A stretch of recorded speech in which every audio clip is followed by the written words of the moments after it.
E aí, pessoal, tudo bem? Sejam bem-vindos a mais uma aula.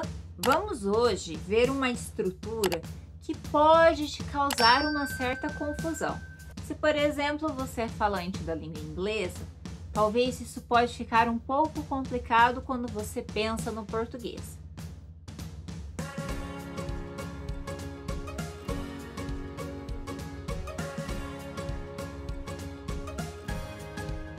Então, qual é a estrutura? A estrutura que eu quero que vocês observem é a seguinte.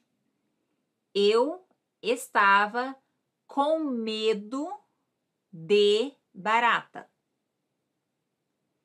Eu estava com medo de barata. O verbo estar aí, né? O verbo to be do português. E tem a palavra com medo. Pode ser também eu estava medrosa, ou ainda, se homem, eu estava medroso, certo?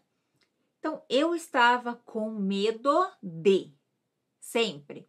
Quem tem medo de algo, certo?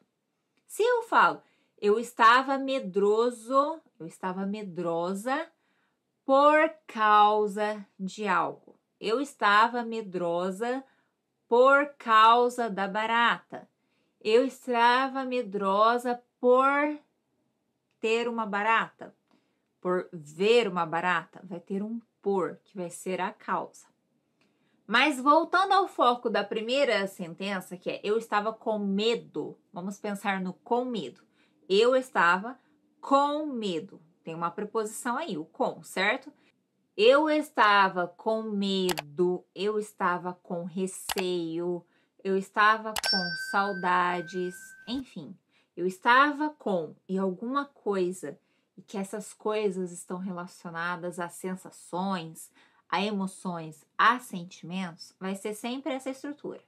Eu estava, estou, vai depender do tempo, né? E a pessoa, ele estava, nós estávamos, nós estamos com medo de, com receio de, com saudades de, certo?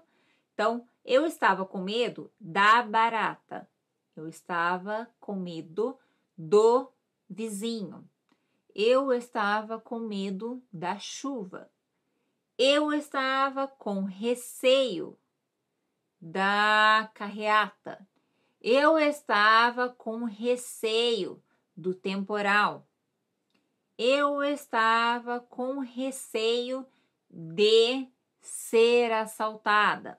Observem que com medo, receio, anseio, saudades, qualquer outra palavra relacionada a emoções, com e essas emoções, logo vai ter o de em seguida.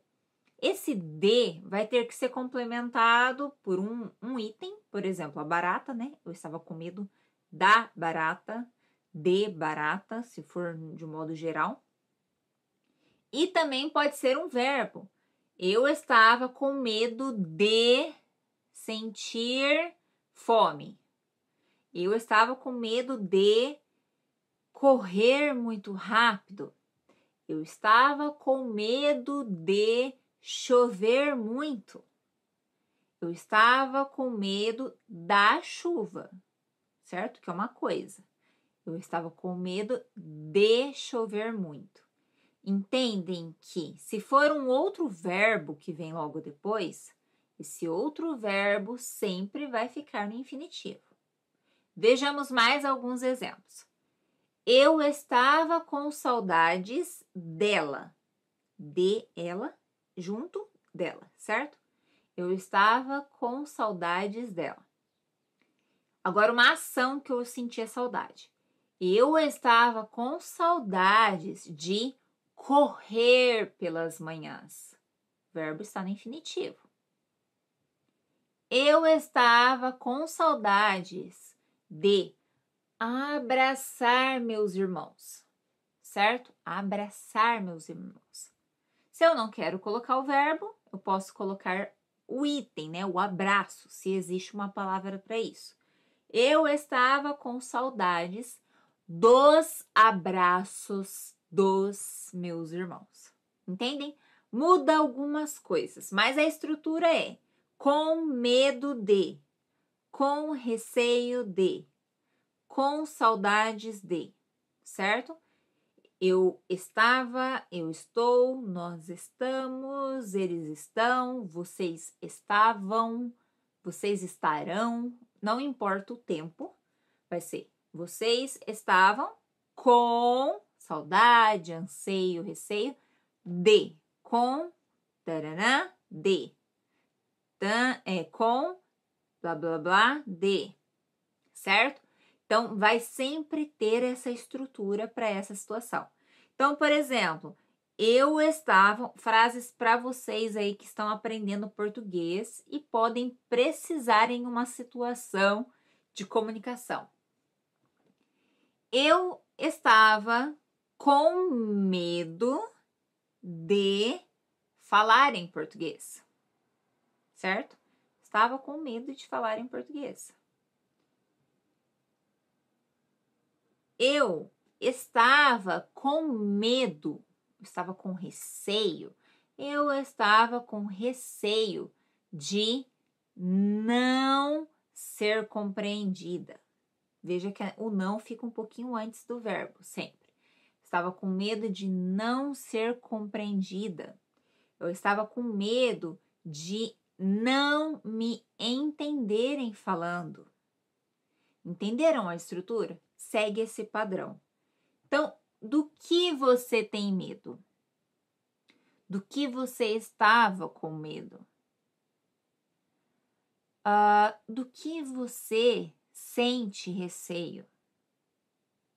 Ou ainda, de quem você tem saudades?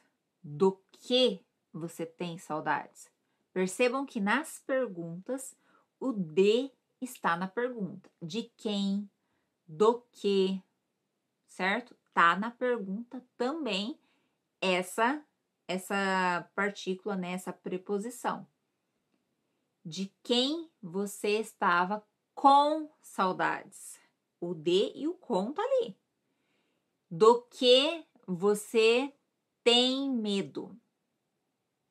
Tá? Então, esse outro de, né, tá lá no começo, né? Do que você tem medo? Eu tenho medo de... E falo que você tem medo. Pense em um animal, um inseto que você não gosta. Sim. Eu tenho medo de cobra. Exemplo. Eu tenho nojo de rato. Entenderam essa estrutura? Aqui são apenas alguns exemplos. Quero que vocês ouçam, prestem bastante atenção e tentem praticar. Alguns elementos, a preposição vai estar sempre junto, estar sempre junta. Então, medo de, saudades de, nojo de, certo? Tem que ter essa marca, anseio de, receio de e assim por diante. Isso se chama regência. Neste caso, é uma regência de nomes, portanto, uma regência nominal. Então, essas eram algumas expressões para você praticar no seu dia a dia. São algumas que você vai usar aí gradativamente até isso se tornar um hábito. Você não vai dizer, por exemplo, no inglês, você pode dizer I was afraid to speak. Eu estava com medo. Você não vai falar eu estava medo. Eu estava com medo. Tem que ter o com ali, certo? Eu estava com medo de falar. Assim como no inglês tinha que colocar o to speak, aqui você tem que colocar o de, certo? Então, existe alguns padrões. No inglês, por exemplo, I'm afraid of being alone. Eu estava com medo de ficar sozinha. De ficar sozinha. Entendam que esse of, que tem a ideia também do de, ou você poderia falar to be alone, que daí o to seria o de também no português, é a mesma ideia, tem esse padrão, com, paraná, de. Então, alguns elementos a regência nominal vai ser com alguma coisa, blá, blá, blá, né? E o de, certo? Pratique aí. Você tem medo de quê? Você está com receio de quê? Você está com saudade de quem? Observem a pergunta também. Combinado? Até a próxima aula. Espero que vocês tenham assimilado mais um pouquinho na aula de hoje. Tchau!